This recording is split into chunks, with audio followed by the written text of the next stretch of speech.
Chinese want to build this railway crossing this river and go right on the water to Burma.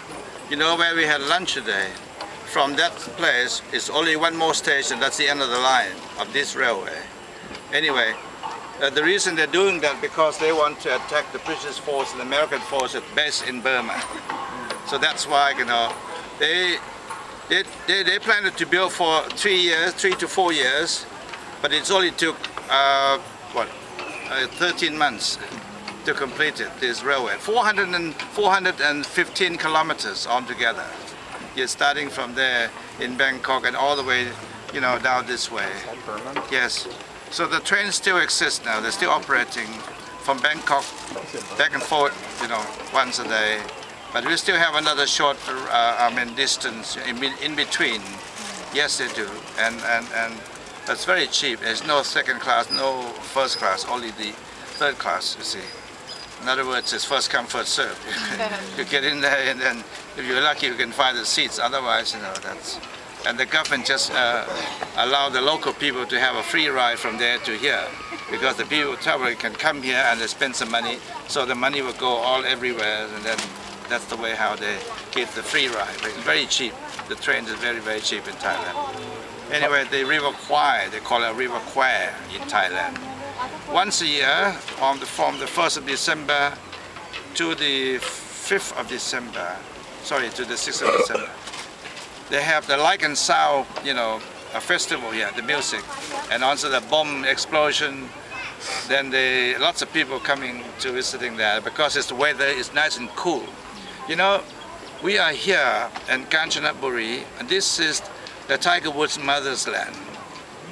Tiger Woods' mother was born in this town, yes, and actually we are very near to the equator. It's only 5 degrees away from the equator, so you can feel that the heat and the humidity. And you know, in the winter time, it sounds very, very cold here. I used to come here with the professor, what's his name now? The other way. He used to be advisor to President Reagan's, you know. Yes. Anyway, we came here and we spent some time in this area. That was very cold, chilly cold. It's quite experience. I won't forget that day. Yes. There's a very nice hotel down there. It's called Felix Hotel. Very good.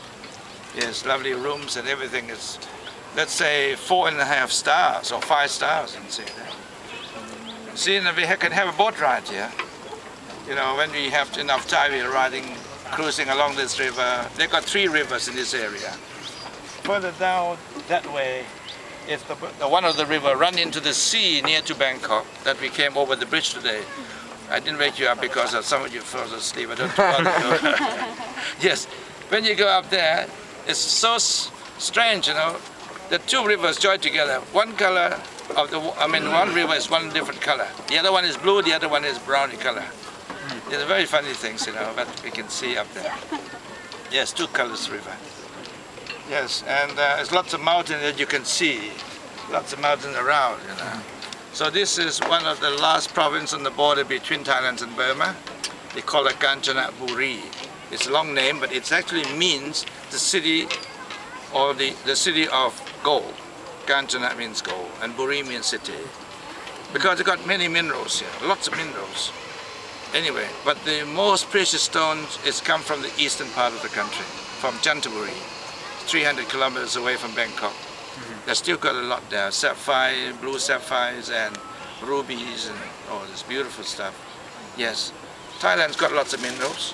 We got oil wells, you know, further north in Thailand, like Phang district and Kampang Phet, you know, between Bangkok and Chiang Mai. There will be some oil well, and we have natural gas in the Gulf, you see. But majority of the people here in Thailand, they are the agricultural people. You see, 40% of them are the farmers. They're still doing the rice for farming, for living, yes. And lots of vegetable and fruits and all year round. We have lots of mealies. I think you call it corns, and English people call mealies or something. Yes, they got tapioca, sugar. Rice is still #1 in the world. We export rice 30% of the whole world. Wow. Yes, of the whole world, of the products of the whole world, we export about 30%. But asking that, now what is the main income, the revenues of Thai government or the Thai people? It doesn't come from the agriculture, but it's come from electronic things. It's funny, isn't it? It doesn't sound right, but it's true.